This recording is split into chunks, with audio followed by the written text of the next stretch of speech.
우리 함께 하나님의 말씀을 보겠습니다. 오늘 우리에게 주신 하나님의 말씀은 창세기 2장 7절부터 17절까지의 말씀입니다.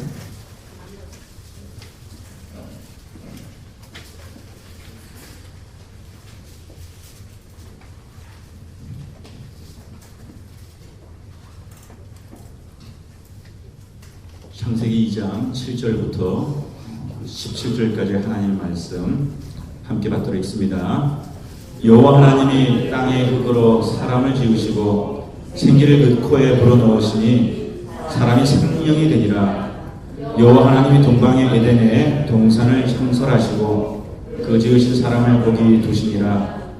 여호와 하나님이 그 땅에서 보기에 아름답고 먹기에 좋은 나무가 나게 하시니 동산 가운데에는 생명나무와 선악을 알게 하는 나무도 있더라. 강이 에덴에서 흘러나와 동산을 적시고 거기서부터 갈라져 네 근원이 되었으니 첫째 이름은 비손이라. 금이 있는 하갈라 온 땅을 둘렀으며 그 땅의 금은 순금이요 그곳에는 베델리움과 호마노도 있으며 둘째 강의 이름은 기온이라. 구스 온 땅을 둘렀고 셋째 강의 이름은 히데겔이라. 아수르 동쪽으로 흘렀으며 넷째 강은 유브라데더라. 여호와 하나님이 그 사람을 이끌어 에덴 동산에 두어 그것을 경작하며 지키게 하시고 여호와 하나님이 그 사람에게 명하여 이르시되 동산 각종 나무의 열매는 내가 입으로 먹되 선악을 알게 하는 나무의 열매는 먹지 말라. 내가 먹는 날에는 반드시 죽으리라 하시니라. 아멘. 할렐루야. 우리 좌우에 계신 분들과 다시 한번 우리 축복하는 마음으로 말씀을 기대하는 마음으로 이렇게 한번 인사 나누시기를 원합니다. 내게 꿈이 있습니다.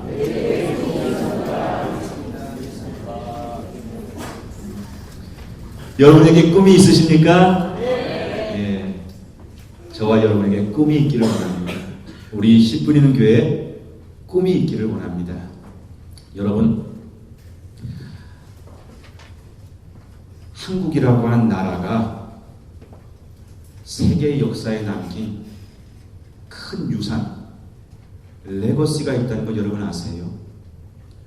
한국 교회가 세계 선교의 역사에, 세계 교회의 역사에 남긴 큰 유산이 있다는 거 여러분 아세요?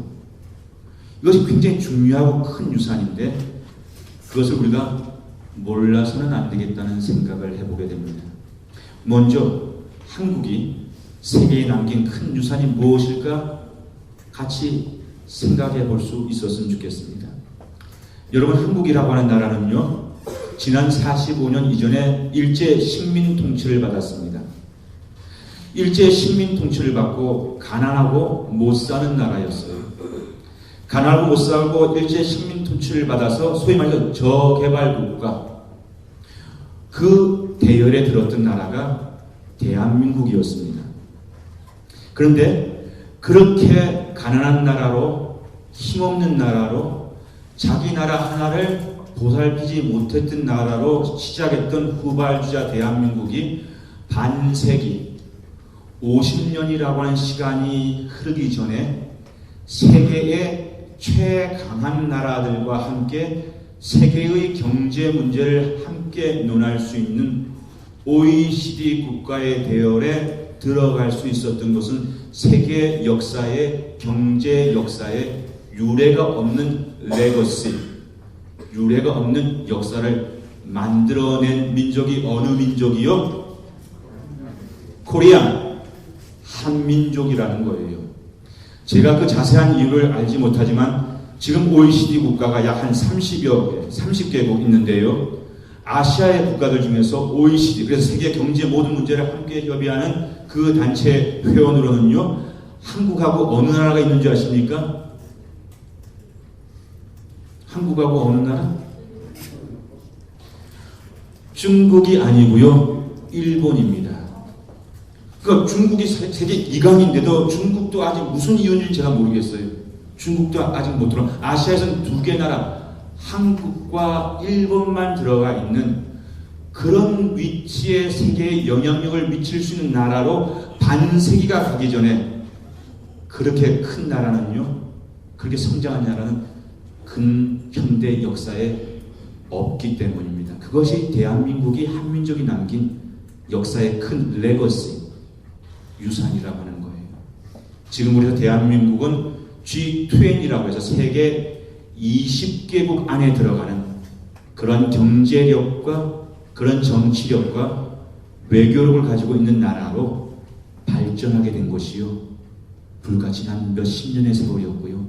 세계 근현대 역사에서 이 짧은 기간 동안에 그 낮은 데서 이렇게 위치로 올라간 역사를 만들어낸 민족이 있다고요? 없다고요? 없는 가운데 한민족이 그 역사를 만들었다는 것이 레거시입니다. 한국교회가 세계교회 역사의 레거시, 놀라운 3페이지 역사를 남겼습니다. 그 역사가 뭐냐면요, 이건 팩트예요. 역사가 지워질 수 없는 사실이에요. 한국교회는요, 세계 근현대 선교 역사에서 가장 늦게 복음을 받았던 나라가 어느 나라요? 한국입니다. 조선이라고 하는 한민족이에요. 지금 제가 여러분들에게 얘기하면요, 그런 나라가 목사님 어디에 있어요 할 만큼 그 태평양에 있는 조그만 섬나라들 있지 않습니까? 그런 나라도 우리나라보다도 몇십 년 전에 복음을 받았는데, 우리는 서양 선교사님이 와가지고, 미국 선교사님이 와가지고 우리나라에서 머물면서 복음을 전할 수 있었던 것이 1884년도입니다. 미국 북장로교회 알렌이라고 하는 의사 선교사님이 오셔가지고 시작한 것이 1884년도. 그리고 저와 여러분이 잘 알고 있는 언더우드 선교사님, 아펜젤러 선교사님이라고 하는 분들이 오셔가지고 한국의 장로교회와 한국의 감리교회의 역사를 출발할 수 있는 그 역사가 1885년도예요.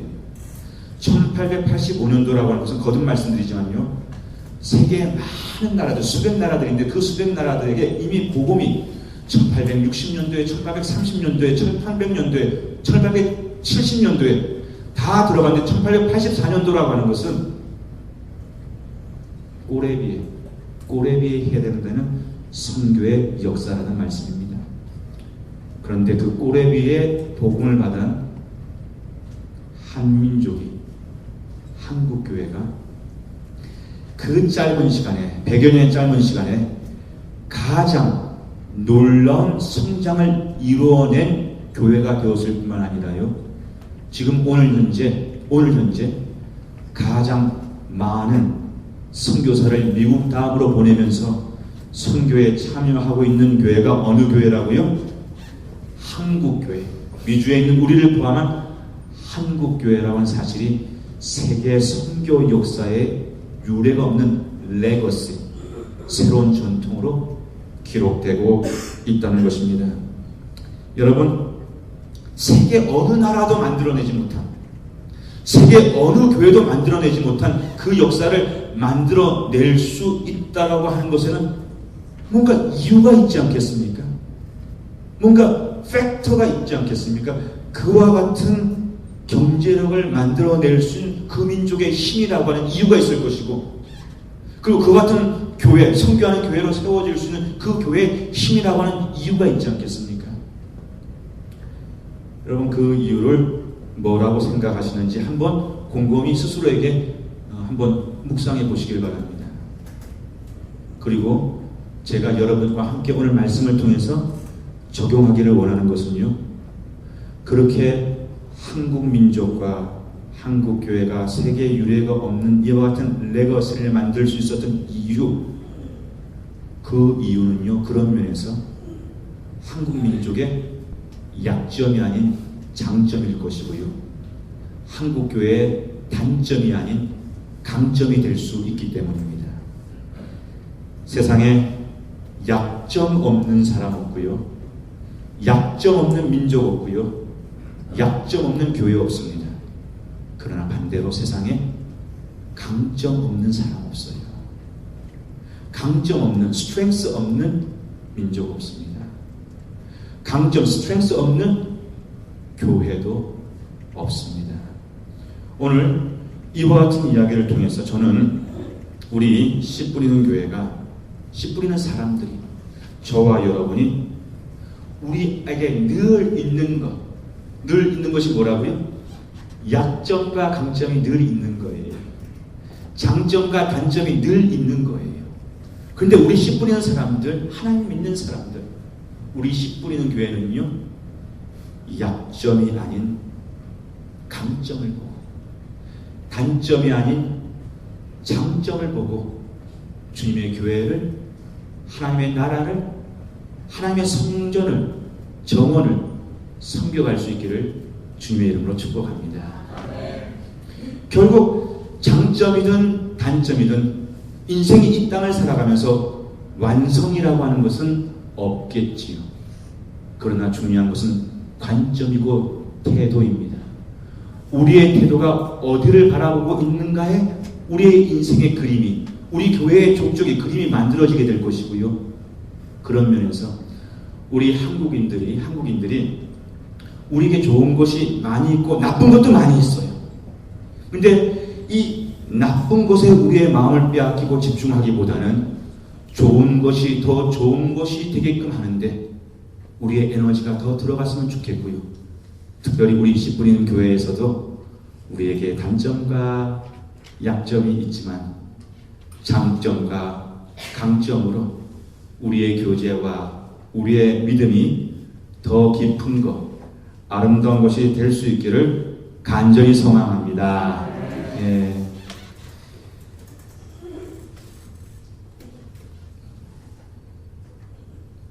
해방 후 분단과 전쟁이라고 하는 참화죠. 비극이죠. 분단과 전쟁이라고 하는 이 큰 어려운 역사 속에서 한국인들에게는요, 이와 같은 장점이 있었습니다.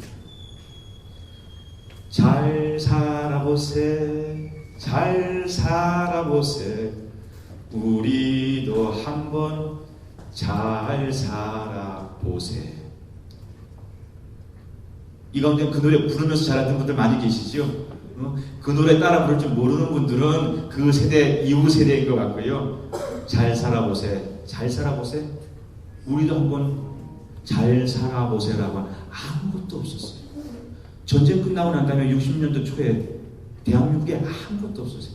산에도, 민둥산이라고 하는 산에도 아무것도 없었고 다 딸감 해먹어가지고 자원도 별로 없었고 전기도 없었고요. 돈도 말할 것도 없었고 인재도 없었고 노래가 있었어요. 꿈이 있었어요. 꿈을 믿는 믿음이 있었어요.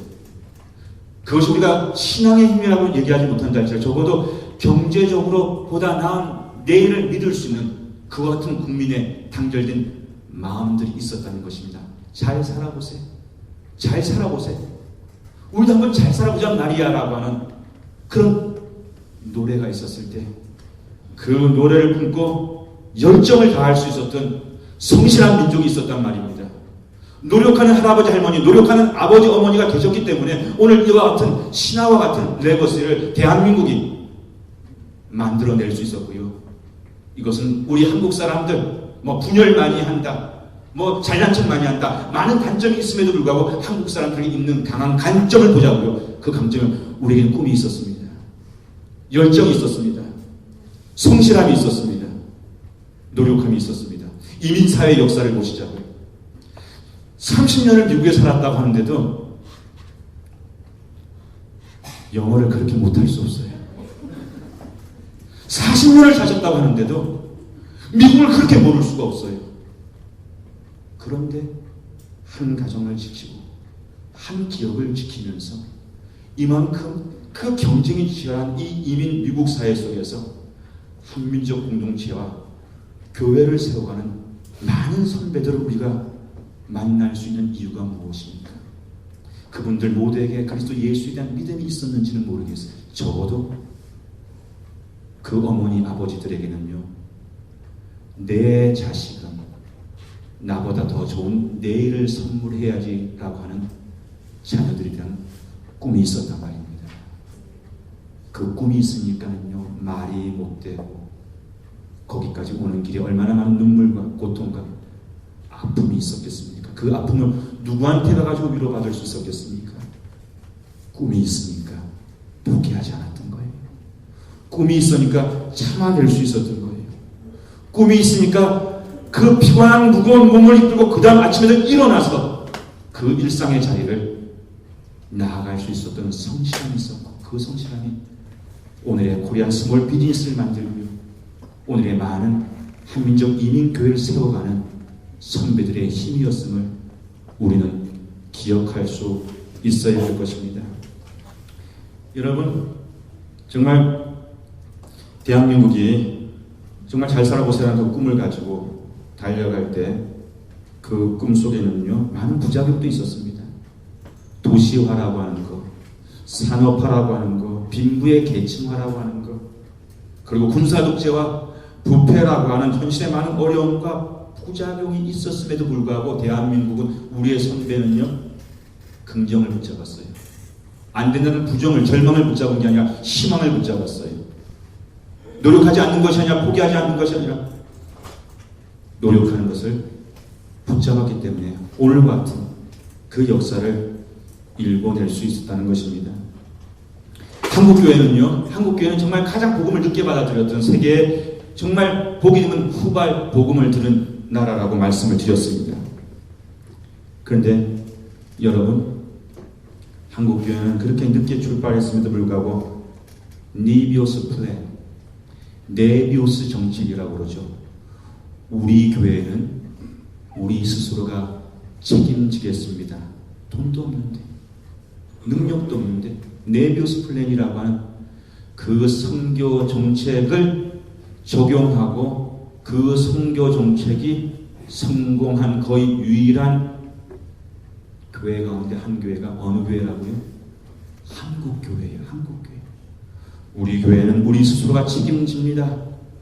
우리 교회는 우리 스스로가 함께합니다라고 하는 그런 헌신을 통해서 초기에 그 힘들고 어려웠던 교회들이요, 내 교회의 성전이었고 내 교회의 힘이 없음에도 불구하고 전도하기에 힘쓰고 봉사하기에 힘쓰고 선교하기에 힘쓰는, 여러분 그 방질 목사님 아시죠?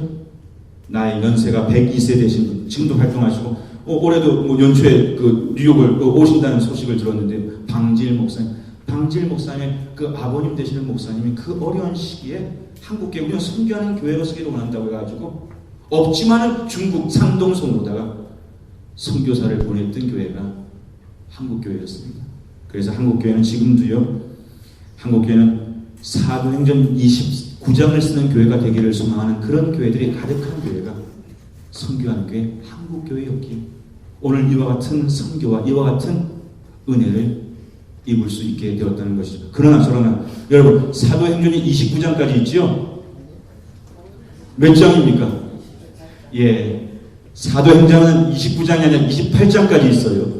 사도행전 29장을 쓰겠다고 한 건 사도행전 28장 이후의 역사를 감히 한국교회가, 우리의 지역교회가 감당하겠다는 그 꿈이, 그 열정이, 그 성실함이 오늘 세계 선교 역사에, 세계 교회 역사에 유례가 없는 한국교회의 모습을 만들어 갔다는 것입니다. 한국교회는 정말 꿈이 있었고 열정적인 교회였습니다. 물론 한국교회는 완벽한 교회 아닙니다. 개교회주의라고 하는, 교회와 교회가 만나기가 그렇게 힘들어요. 교회와 교회와 울타리가 너무 높아요. 물량주의라고 하는 거, 기복주의라고 하는 많은 문제와 역사의식의 결여라고 하는 안타까운 현주소가 있는 것도 사실임에도 불구하고 여기까지 달려볼 수 있었던 이유는 그들에게 꿈이 있었기 때문입니다.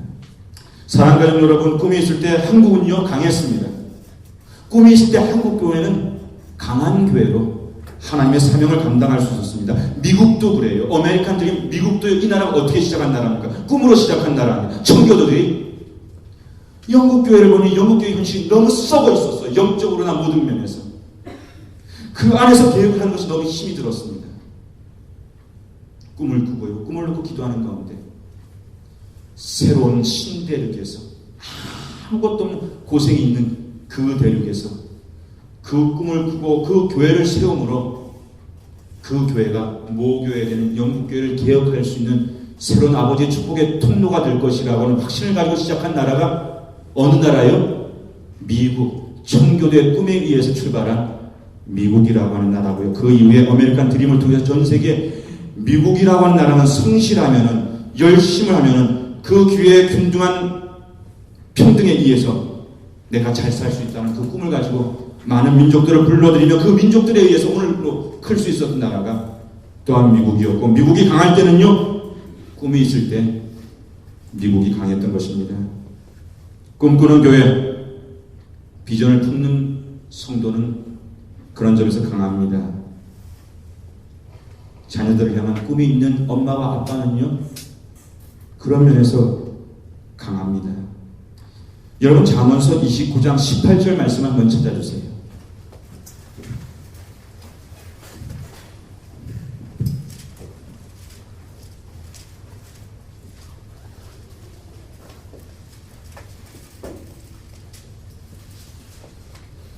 잠언서 29장 18절 말씀입니다. 구약 말씀.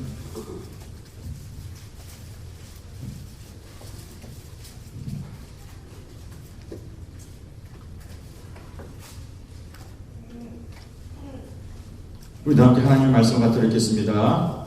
묵시가 없으면 백성이 방자히 행하거니와 율법을 지키는 자는 복이 있느니라. 아멘.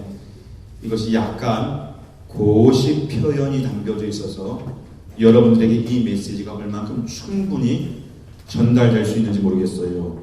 묵시가 없으면 백성이 방자히 행하거니와 율법을 지키는 자는 복이 있느니라. 그런데 이 말씀을 오늘 본문의 메시지와 관련해서 이 말씀을 우리가 좀 더 설득력 있게 이해할 수 있는 영어 성경의 표현을 제가 다시 한번 인용해 보기를 원합니다. 킹 제임스 버전의 영어 성경의 표현을 인용하면요, 오늘 본문의 내용은 이런 것입니다. 이 잠언서의 내용은 이런 것입니다. Where there is no vision, 꿈이 없는 곳에는 the people perish. 꿈이 없는 곳에 있는 그 사람은, 그 영혼은, 그 가정은, 그 교회는, 그 민족은, 그 나라는 perish, 사라져버린다는 것, 멸망한다는 것. 그것이 바로 이 잠언서의 메시지의 핵심입니다. Where there is no vision, the people perish.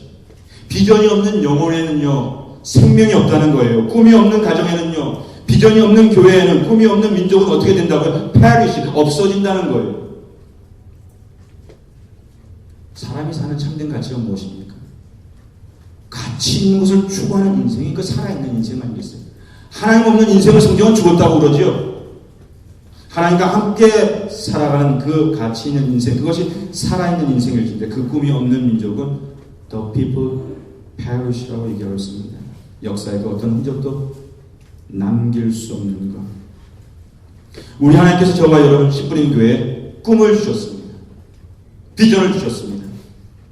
For Christ and His God, 예수 그리스도를 위해서 달려가라 하시는 말씀을 주셨고요. 잃어버렸던 동산, 잃어버렸던 에덴을 그리스도 예수 안에서 회복하기를 원하는 씨뿌린 교회에 사명을 주셨습니다.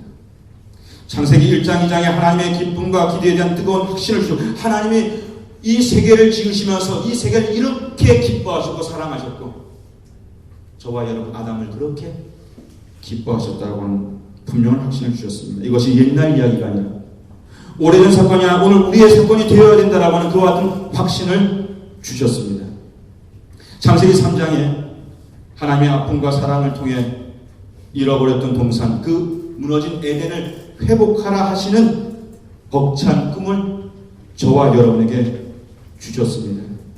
무너진 에덴을 다시 세워 하나님의 기쁨과 기대를 채워가는 새로운 동산을, 새로운 점원을, 새로운 하나님의 세계를 읽어보라고 하는 꿈을 주셨단 말입니다. 그래서 저는 감히 한국의 많은 교회들, 지금도 어제도 선교하는 교회, 전도하는 교회, 복음을 나누는 교회를 꿈꾸면서 사도행전 29장을 쓰는 교회가 되기를 원하는 그 뜨거움이 있었다고 한다면, 오늘 우리가 이와 같은 결과를 다시 한번 성취하면서 21세기 한국교회와 미국교회와 우리 한민족교회가 주님이 어떤 방향으로 가게 하시는가를 물어봤을 때, 우리는 하나님의 그 꿈이 무너진 에덴을 다시 한번 세우라 하시는, 창세기 3장 이후의 역사를 다시 쓰라 하시는 그 꿈을 우리가 함께 꾸갈 수 있는 성도, 꾸갈 수 있는 교회로 거듭나기를 소망하는 것입니다.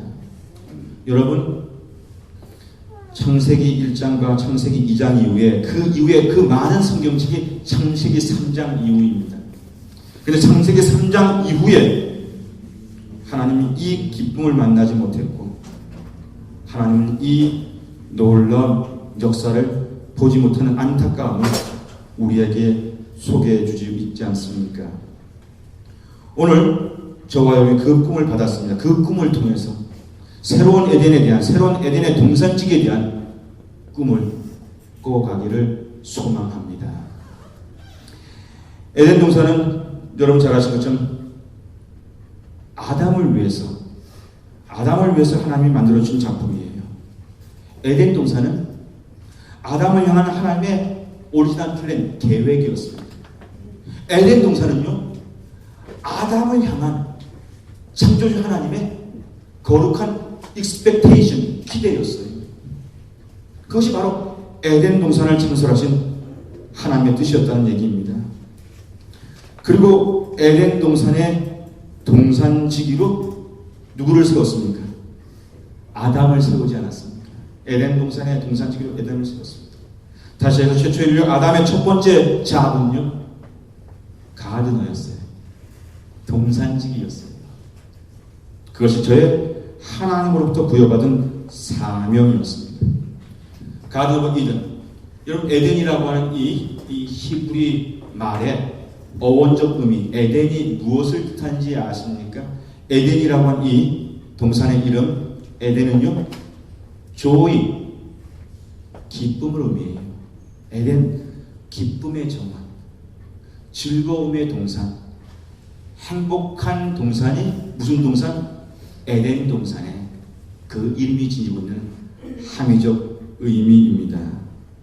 다시 얘기해서요, 성경과 많은 성경의 주경학자들은 이 땅에 세워진 하나님의 가장 완벽한 세계, 하나님의 나라의 모습을 에덴 동산에서 보게 되고요, 그것은 또한 이 땅에 하나님이 펼치시는 하나님의 교회에 대한 가장 완벽한 모델이 에덴 동산이라는 거예요.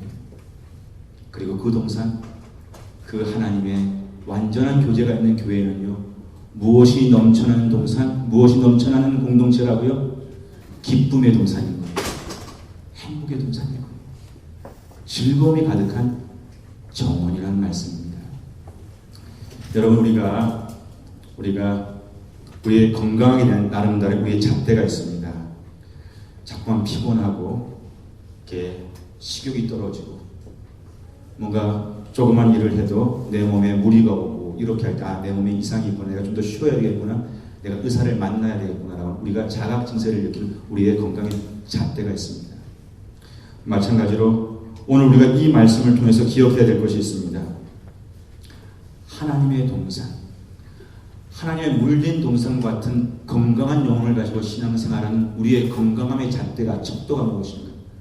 건강한 교회의 척도가 무엇인가? 잣대가 무엇인가? 그것이 무엇이라고요? 기쁨입니다. 조이입니다. 행복입니다. 즐거움입니다. 오늘 저와 여러분이 회복해야 될 주님이 우리에게 주신 미션 꿈은요, 바로 우리 가정에서, 내 심령에서, 우리 교회에서, 우리의 삶의 자리에서 잃어버렸던 그 기쁨과 그 즐거움과 그 감사를 찾아갈 수 있는 저와 여러분 되기를 주님의 이름으로 축복합니다. 기쁨이 있는 교회, 건강한 교회, 기쁨이 있는 영혼, 건강한 영혼, 기쁨이 있는 가정, 건강한 가정인 거예요. 오늘 에덴은 또한 나무와 강이 무성하고 많은 것으로 우리에게 소개되어져 있습니다. 나무와 강이라고 하는 것은 생명을 상징하는 것이고요, 생명을 보존할 수 있는 그 모든, 먹을 것이 나무에서 나온 것이고, 그것을 공급하는 것이 물, 강에서, 흘러넘치는 것이기 때문에 생명과 생명을 보존하는 것이 가득한 것이 어느 동산? 에덴 동산이요. 에덴 동산은 오늘 무엇을 모형으로 삼는 것이라고요? 하나님의 교회를 모형으로 보여주는 예표라는 것입니다. 교회는 기쁨이 있어야 되고요. 성도의 심령 속에는 기쁨이 있어야 되고, 이와 같은 무성한 나무와 강이 가득한 것이 에덴 동산이듯이 우리 심령 안에도 이것이 가득한 것이 하나님의 오리지널 플랜, 하나님의 오리지널 익스펙테이션이었다는 말씀이지요. 오늘 성경 말씀 보게 되면은요, 강의 이름이 나옵니다. 이게 히브리 말이라서 우리가 이렇게 기억하기는 좀 어려운 표현이에요. 비손강, 기온강, 히데겔, 유브라데라고 하는 이런 이름들이 나오는데, 이 이름들이 에덴이 조회를 의미하는 것처럼 이 이름들이 가지고 있는 어원적인 의미가 있어요. 비손강이라고 하는, 비손이라고 하는 근원의 의미는 풍부입니다. 기온이라고 하는 것은 은혜입니다. 히데겔은 결실이에요. 그리고 유브라데는 능력이라고 하는 그 의미를 가지고 있어요. 다시 얘기해서 에덴 동산은 세상의 모든 풍요의 근원이 되는 동산이 에덴 동산, 세상 모든 은혜의 근원이 되는 동산이 무슨 동산? 에덴 동산. 세상의 많은 결실과 세상의 많은 능력의 근원이 되는 곳이 에덴 동산이라는 거예요. 사랑하는 가족 여러분, 우리의 주일의 예배가 이와 같은 에덴에서 발견할 수 있는, 에덴에서 찾을 수 있는 그와 같은 풍성함과 그와 같은 은혜와 그와 같은 결실과 그와 같은 능력이 되어지기를 원합니다. 주일을 그와 같이 사모해야 되고요. 주일을 그와 같이 예배해야 되고요. 여러분, 결과적으로 우리 예수 믿는 사람들이 말씀을 먹고 살아가는 사람들이고 말씀의 씨앗을 뿌리는 사람들인데, 주일날 공급받아야죠. 주일날 공급받지 않고도 한 주간을 살아갈 수 있다면요, 뭔가가 이상한 거예요. 가스가 들어가지도 않았는데 굴러갈 수 있는 차는 신비의 차거나 뭔가 이상한 차가 되는 거예요. 먹어야 살 수 있고요. 공급받아야 살 수 있고, 공급받지 않고는 주일날 예배를 실패하면 우리의 한 주간이, 우리의 믿음의 영적의 한 주간이 실패할 수 있다라는 그 사망과 절박함을 가지고 만나야 될 시간이 저와 여러분의 주일 예배라고 하는 것을 우리가 믿을 수 있기를 원합니다. 그 믿음을 붙잡을 때 우리의 삶에 채워주는 이런 능력을 경험하게 되는 체험이 임할 수 있기 때문입니다. 특별히 에덴엔 다음과 같은 두 가지 아름다움이 있습니다. 우리 함께 15절 말씀을 보겠습니다. 15절 말씀을 함께 봅니다. 여호와 하나님이 그 사람을 이끌어 에덴 동산에 두사 그것을 다스리며 지키게 하시고. 무슨 말이에요? 에덴 동산은 내가 들어가고 싶다고 들어갈 수 있는 동산이 아니에요. 주님이 took Adam and put him into the Garden of Eden. 주님이 저를 데리고 이끄셔가지고 에덴 동산에 저를 둘 때 그가 그 동산의 동산지기로서 그의 사명과 섬김을 시작할 수 있었다는 것입니다. 물론 우리가 교회를 내차타고 오지요. 우리가 교회를, 예, 목사님 제가 시간을 내보겠습니다, 내가 섬기지요. 그러나 여러분 기억하셔야 돼요. 에덴은 내 힘으로 들어갈 수 없는 동산이 에덴입니다. 주의 몸된 교회는 내 힘으로 출석할 수 없는 것이 주의 몸된 교회라고 하는 것, 하나님의 정원이라고 하는 것을 우리가 기억할 때 우리가 하나님과 동행하며 우리 예수님과 교제할 때 참된 에덴에서의 복된 생활을 일구어 갈 수 있음을 저와 여러분이 믿을 수 있기를 원합니다. 그럴 때 하나님은요, 아담에게, 하나님과 교제하는 아담에게, 하나님 앞에 순종하는 아담에게 위임하셨어요. 거룩한 사명을 위임하시고 그 거룩한 사명을 위임받아 저는 에덴의 동산지기에 사역을, 섬김을 감당할 수 있었다는 것입니다. 오늘 말씀의 결론을 맺기로 합니다. 우리 아이들한테도 물어봤어요. 에덴의 첫 번째 동산지기 아담이 에덴 동산지기의 사명을 잘 끝까지 감당했습니까? 감당하지 못했습니까?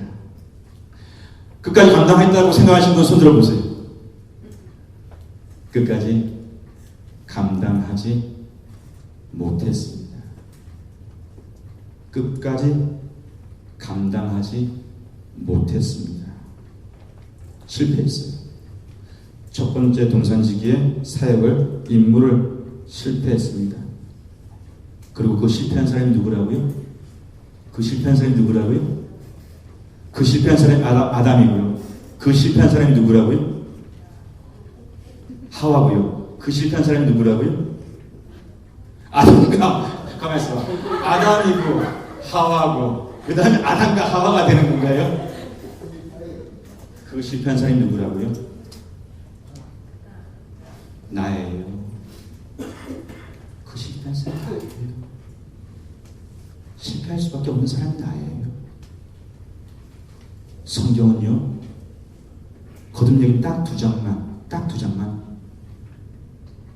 창조의 오리지널을, 하나님의 오리지널 기쁨을 소개해주고 나머지는요, 실패의 역사를 담고 있어요.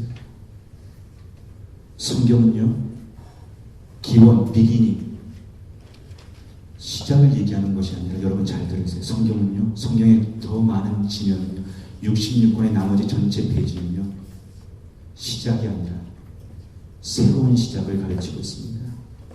성경은요, 우리에게 찬스를 말하는 책이 아니에요. 세컨 찬스를 이야기하는 책이 하나님의 말씀, 성경인 거예요. 왜? 실패할 수밖에 없는 인생들의 다시 쓰는 역사가 구속의 역사고요.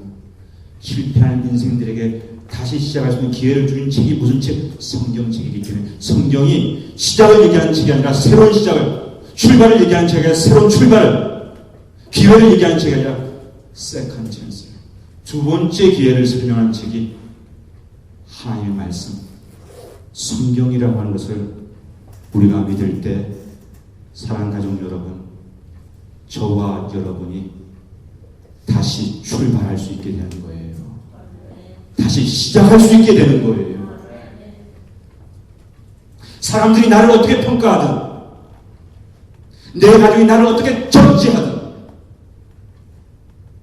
하나님이 우리에게 이와 같은 뜨거운 마음으로 기회를 또 한 번 주신다라고 해서 믿는다면, 그리고 성경은 그와 같은 많은 실패자들이 하나님 앞에서 다시 거듭나는 인생, 복된 인생을 소개하는 것이 성경 말씀 아니겠어요? 오늘 우리 씨뿌리는 교회가 그와 같은 믿음을 가지고 주님이 우리에게 허락하시는 세컨 찬스, 주님이 우리에게 기대하시는 새로운 출발, 그 출발을 향해서 For Christ and His God, 이 분명한 소명을 가지고 절망이 아닌 희망을 붙잡고, 부정이 아닌 긍정을 붙잡고, 단점이 아닌 장점을 붙잡고, 불신이 아닌 신뢰를 붙잡고 나아갈 수 있는 교회가 되기를 소망합니다. 제가 오늘 여러분들에게 시인 한 사람을 소개하기를 원해요. 여러분들이 잘 아시는 이혜인 수녀입니다. 가톨릭 수녀 이혜인 수녀님인데, 우리 사회에 따뜻한 시를 많이 소개한, 믿음의 시를 소개하는 귀한 시인으로 널리 알려져 있는 분이시죠. 이분의 시, 이 시집은 작은 기쁨이 아닌 작은 기쁨. 때로는 우리는 기쁨을 찾는데요, 그 기쁨은 사실은 작은 기쁨 속에 있는 것일 수 있는 거예요. 우리는 위로를 찾는데요, 사실 그 위로는요, 작은 위로 속에 있는 것일 수 있기 때문입니다. 오늘 이분의 작은 위로라고 하는 그 시집에 대해서 돌아가셨어요. 이분도 장애인이셨는데, 장애인인데도 참 열심히 사셔가지고 미국에 유학까지 와서, 장애인인데 그걸 다 이겨내셔가지고 서강대학 영문과 교수까지 할 만큼 참 열심히 살았던 참 귀한 분이셨는데, 얼마 전에 암으로 돌아가셨던 장영희 서강대 교수가 오늘 이 이혜인 시인의 작은 위로에 대해서 이렇게 논한 글을 갖다 제가 한 토막을 여러분들에게 소개하기를 원합니다.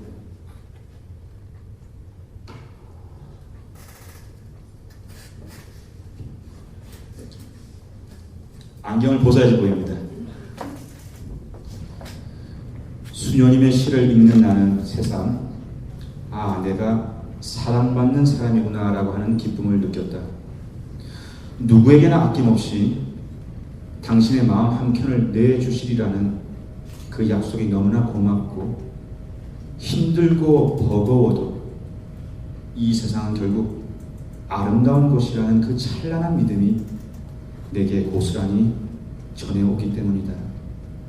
일상 속에서 우리가 언제나 목말라하는 것은 우레 같은 기립박수나 호탕한 칭찬이 아니라 입가에 스치는 작은 미소, 함께 걷자고 내미는 손, 따뜻한 마음이 담긴 말 한마디이고, 그래서 수녀님이 주시는 작은 위로는 어쩌면 지금 우리가 필요로 하는 전부인지도 모릅니다. 여러분, 한 믿음의 신앙인 수녀가 그의 작은 믿음을 담아서 적어낸 한 편의 시줄에도요, 사람의 마음을 위로하고 사람의 마음을 움직일 수 있는 능력이 있다고 한다면, 하나님이 직접 쓰셔서 직접 우리에게 주신 생명의 말씀 속에 얼마나 큰 능력이 있고, 얼마나 큰 소망이 있고, 얼마나 큰 위로가 있는지 믿을 수 있기를 원합니다.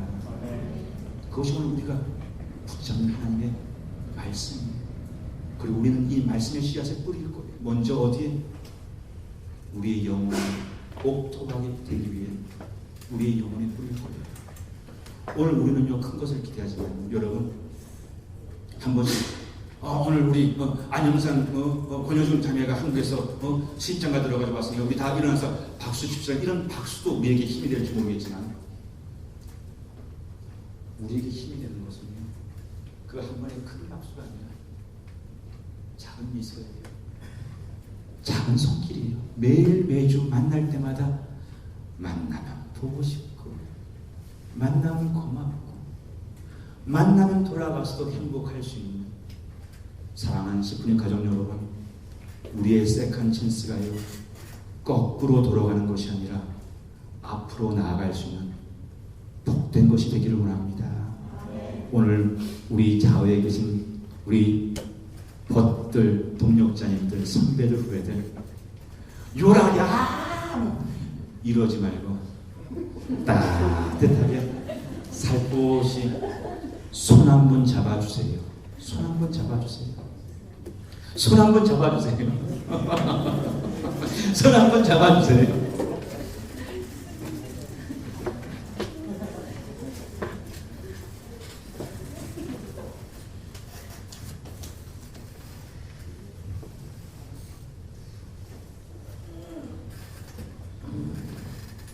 한국의 많은 시인들이, 문인들이 이 빠른 성장을 이루어오면서 얼마나 많은 스트레스가 있었으며, 얼마나 많은 긴장감이 있었으며, 얼마나 많은 무리가 있었으며, 얼마나 많은 뒤틀림이 있었으면, 한국의 거의 모든 시인들이 그 뒤틀린 세계를 뒤틀린 시어로 풀어내려고 하는 그런 시대 상황 속에서도 우리 이혜인 수녀는 뒤틀린 세계에 뒤틀리지 않은 언어로 저의 따뜻함을 전할 수 있는 것이 저의 시의 무게예요.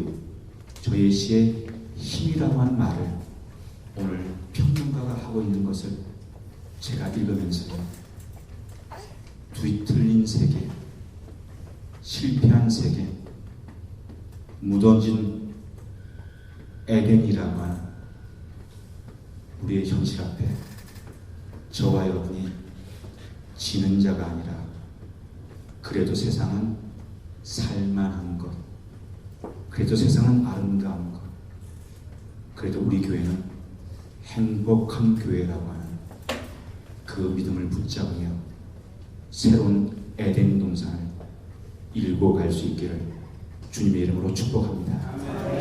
기도하겠습니다. 우리 함께 주신 말씀 기억하시면서 우리 주여 한번 외치시고 통성으로 기도하겠습니다.